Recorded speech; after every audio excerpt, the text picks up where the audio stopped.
Hey, ¿qué pasa, gente? Soy Mikaelis, ¿cómo estáis? Bienvenidos una vez más a mi canal y a un nuevo cuento mitológico. Hace muchísimo que no hablo de mitología egipcia, o sea que creo que voy a continuar donde lo dejé. En el último vídeo, que dejaré por aquí arriba en caso de que no lo hayáis visto o no os acordéis, estuve hablando de cómo Ra, el dios del sol, fue sucedido por Osiris, el hijo de Nut y Heb, los dioses del cielo y la tierra respectivamente.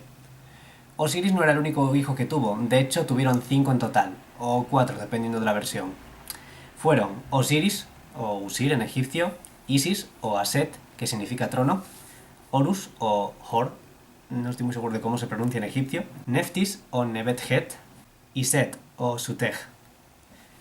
¿Por qué digo que puedan ser 4 o 5? Porque el tercero, Horus, es un dios que también aparece como hijo de Osiris e Isis. Y sí, de nuevo entramos en la cosa de que los dioses y los egipcios tendían a matrimoniar dentro de la misma familia, así que...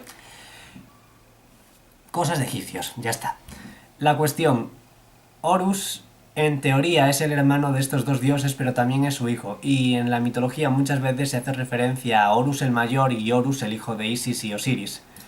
Así que, si es difícil de entender, podéis interpretarlo como que en realidad nunca hubo un Horus el mayor y fue simplemente el hijo de Osiris e Isis, y por tanto entra dentro de este pack de 5 dioses, o que hubo 2 Horus y que eventualmente el Horus más mayor se acabó fusionando con el Horus más joven. En cualquier caso, estos eran los dioses más importantes. Osiris era un dios relacionado principalmente con la agricultura, de hecho se dice que fue él quien se la enseñó a los humanos, y fue el siguiente faraón después de que Ra dejase el trono.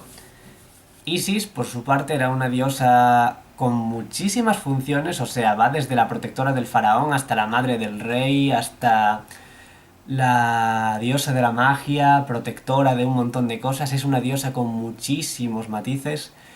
Y bueno, de hecho, el hecho de que su nombre significa trono es en parte porque, hasta donde he entendido, se consideraba que el trono de alguna manera era la madre del rey. ¿Y por qué digo esta cosa tan rara? Pues porque cuando el rey se sentaba en el trono, ahí era cuando se le podía llamar rey. Por tanto, se podía decir que era estando en el trono cuando una persona se convertía en rey. De ahí que la madre del rey tenga nombre de trono. Sí, es una cosa muy rara, pero tiene sentido, ¿vale?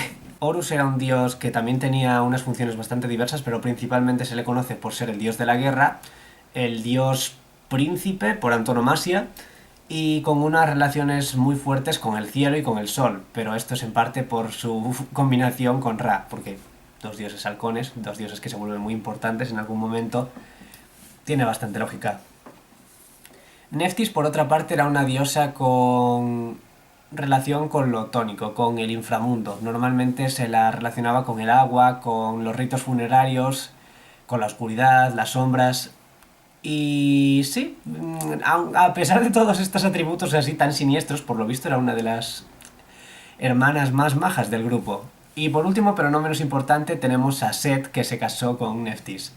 Set era un dios bastante complicado y que de hecho parece ser que en su momento sustituyó a otro dios más antiguo con unas funciones muy parecidas, pero principalmente se le consideraba el dios del desierto, el dios del caos, de la destrucción. Según algunas versiones también se le considera el dios de los extranjeros, pero una de las cosas que más caracterizaba a Set era su odio por Osiris, o más que odio, envidia en cierto modo. Osiris era un dios bastante querido, bastante reconocido y sobre todo un dios muy importante al haberse convertido en rey, mientras que Set estaba apartado a un lado en comparación con él. Algunas versiones también dicen que Set estaba resentido con Osiris porque Osiris era capaz de tener hijos y él no. Pero por lo que he leído, esto es en realidad una especie de historia que se inventaron los sacerdotes de Osiris para hacer que Set y Neftis perdiesen importancia como pareja divina. ¿Y esto por qué? Porque una pareja divina tenía más importancia y de hecho era más reconocida como pareja propiamente dicha cuando tenían un hijo. Y efectivamente, Set y Neftis tenían un hijo, Anpu en egipcio o Anubis en griego, que era básicamente un dios de los ritos funerarios, una cosa muy parecida a su madre. La cuestión es que los sacerdotes de Osiris y los sacerdotes de Isis, supongo que también, inventaron la historia de que en realidad Neftis no habían tenido a su hijo con Set, sino con Anubis. Algunas versiones dicen que disfrazada de Isis, otras que ambos sabían lo que estaba pasando ahí.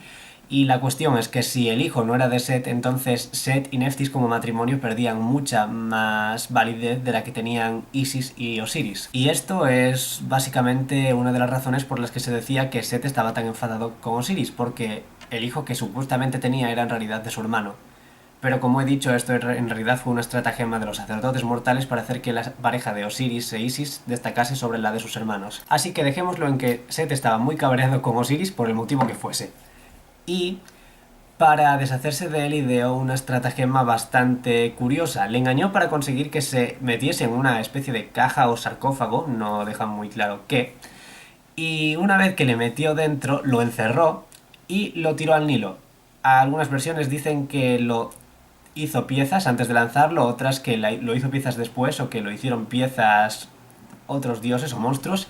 En cualquier caso, Isis de golpe se ve viuda y con su hermano, el hermano malo, en el trono. Así que ¿qué hace? Huye volando o como quisiese transportarse, porque como he dicho era una diosa de la magia, tenía muchos recursos, y con la ayuda de su hermana Neftis, que pese a todo se llevaba bien con ella, empezó a buscar el cuerpo de Osiris. Y esto fue toda una aventura, porque como he dicho, en algún momento ese sarcófago acabó hecho piezas, así que tuvieron que encontrar todos los pedacitos de Osiris a lo largo del Nilo y a lo ancho de Egipto, pero al final consiguieron encontrar todos los pedazos, o casi todos. Hay algunas versiones que dicen que faltaba el miembro viril del dios, pero en cualquier caso, Neftis e Isis, junto con Anubis, que por aquel entonces ya era un dios relativamente crecido, utilizaron sus poderes y sus conocimientos para crear la primera momia, juntando los distintos pedazos del cadáver hasta recomponerlo en una figura humana,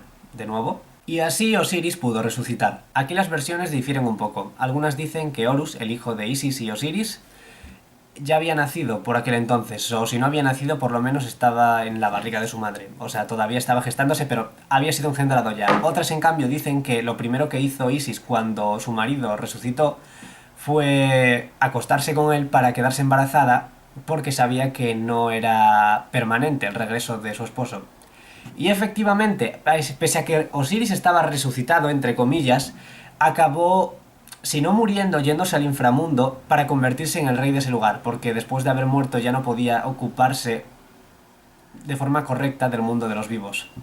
Y se convirtió de este modo en un dios del inframundo, pero también del renacimiento. Y esto tiene sentido si te paras a pensar en que antes era un dios relacionado con la agricultura, es decir, la vida que crece después de la muerte, o sea, el invierno sucedido por la primavera.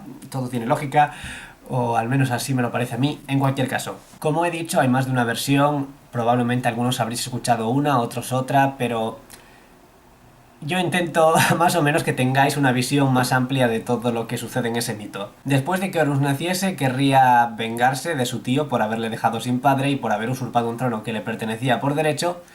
Y entonces empieza uno de los enfrentamientos más conocidos de la mitología egipcia, que es el de Horus contra Set. Y tiene unos pasajes un tanto curiosos, otros bastante épicos. Isis le ayuda en algún punto, Tot, el dios del conocimiento, también interviene en alguna parte. Pero en cualquier caso es una historia que continuaré en otro momento porque no quiero alargar este vídeo demasiado. Así que lo dejamos para otro vídeo. Espero que os haya gustado este, que le deis like, que os suscribáis, a ver si llegamos a los 400. Y bueno, si tenéis cualquier cosa que decirme, dejadlo en los comentarios y nos vemos en el próximo vídeo. Adiós.